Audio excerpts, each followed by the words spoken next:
Like a Hellcat.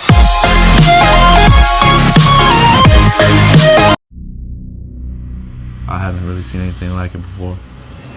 This is one of a kind. I've never seen any player like Zion. We haven't seen a player like him. I've never seen anything like him on a basketball floor. He is one of one in NBA history. No one has ever seen a man that big play with that much explosion.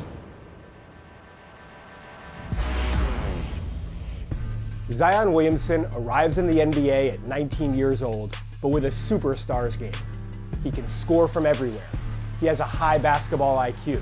He plays ferocious defense.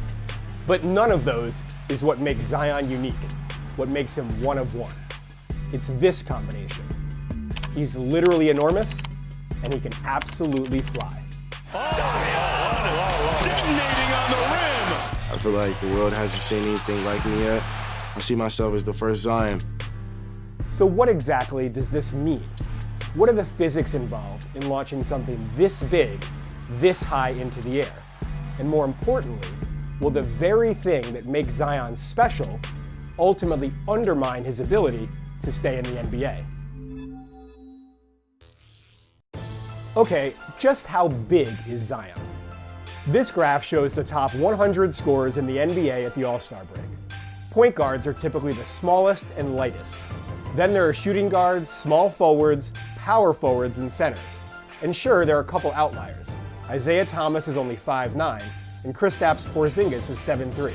But take a look at Zion. At 6'6", he's pretty short for a forward. But at 284 pounds, he's truly in a class of his own. Look, he'd even be heavy if he was listed as a center. You know he's big, but you don't realize how actually big he is until you see him in person. It doesn't make sense. He's too big and strong to be moving that way, but hey, man. Right, so we've established that Zion is a large human. Now for the way he flies. Zion! High above the rim, up and away! Oh my God. There are certainly other large NBA players that came before him that could jump really well. So LeBron is still active, but he doesn't jump as well as Zion does, and he's not 300 pounds. I mean, he's big, but he's not Zion big. So, you know, Charles Barkley, similar, but not quite as big and can't get off the ground as well as Zion does. So I would say that it's reasonable to conclude that what he does is unprecedented. That's biomechanist Peter Weyand. What's a biomechanist? Good question. Peter?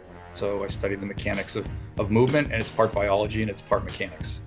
And the mechanics of getting a 284-pound man above the rim is no small feat. It's basic physics. You know, how well you move in space depends on how much force you put in the ground to move your body weight. So the more mass you have to move, the more force you have to put into the ground. And it's just hard to do that when you're really massive. Now, using my very rudimentary knowledge of high school physics, Zion needs to push into the ground with more than 2,500 newtons of force to get to the rim. That's more force than LeBron, way more than Kristaps Porzingis, who can almost reach the rim without jumping, and way more than Michael Jordan, who is much leaner. Probably the best comparison that puts what he does in perspective is, say, an Olympic high jumper. And clearly they're optimized for one thing, just jumping. And those athletes are generally 100 pounds lighter than he is. So it's just really hard to get lift if you're almost 300 pounds. That makes sense. The more weight you have to get off the ground, the harder you have to work to do it. But the takeoff forces are just the beginning for Zion. So we brought in our resident physical therapist, Stefania Bell, to explain what happens when Zion comes back to earth. What are you seeing here? It's really the elevation, and we froze it here because look at this form. He's fantastic when he goes up, but when we talk about this conversation of the concerns for Zion, what goes up must come down, and I think the landings show us a lot more. Now here he catches the rim a little bit, but that shouldn't be enough to take him so off balance. You see how far the forward lean is for him, coming way over the top. I mean, he really looks like he's going to fall. And what that means is there's a lot of force that instead of a softer landing, more upright landing, if you will, not completely straight, but a little more towards vertical, would be absorbed through this whole, what we call the lower kinetic chain, hip, knee, and ankle. He loses a lot, displaces a lot, and that can put a lot of stress on the knee in particular here. Now you might be saying, so what? Zion ended up off balance on that one dunk from college. But the problem is, once you're aware of this issue with Zion, you begin to see a pattern. Like here. And here. And people are starting to get worried. Perhaps the only thing that can slow the Zion locomotive down is his health. The style in which he plays puts him at risk to continue to get hurt. I have a high level of concern. Zion will probably never play 82 games in his career. We've not seen somebody with this body and this force getting up and down off the ground, and I just wonder, is it sustainable? But how real is all this concern? Will Zion's career actually be threatened? So he had the injury prior to coming in. We've talked about his massive frame, so that increases the load he puts through those lower extremities every time he comes down. You put all of that together and it does create these injury risk factors for him. The obvious question then is, can this be fixed? Zion and the Pelicans are already working to retrain his movement patterns to correct those bad habits. They've said that with proper mechanics, his size doesn't worry them. Flexibility and I've been working on my landing a lot. I think it's just not landing straight legs, just kind of don't let all my forces go into my legs. And it's something I got to continue to, have a less chance of getting hurt. It's just consistency and sticking with the program. We've talked already about the concept of, teaching him how to walk again, which is sort of preposterous. But really what it is just the whole kinetic chain. You're addressing everything.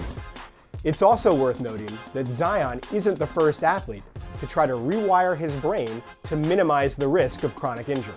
We have seen people like Steph Curry, who comes to mind because of his chronic ankle issues. Some people wrote him off before we ever saw him become a star. And Steph has talked about going through retraining these internal motor patterns to try and get him to train that balance and control over the ankle to reduce his likelihood of ankle sprains.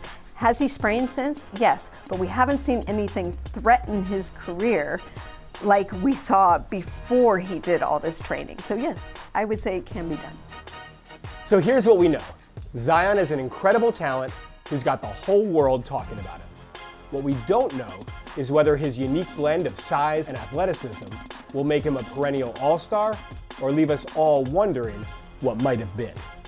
Is Zion's build his greatest asset or a lurking liability? For the moment, it may be both. In case you're wondering, I'm about 100 pounds lighter than Zion, which means it takes way less ground force for me to dunk than for him. Unfortunately, I can't dunk. Check out our other episodes and subscribe to ESPN+.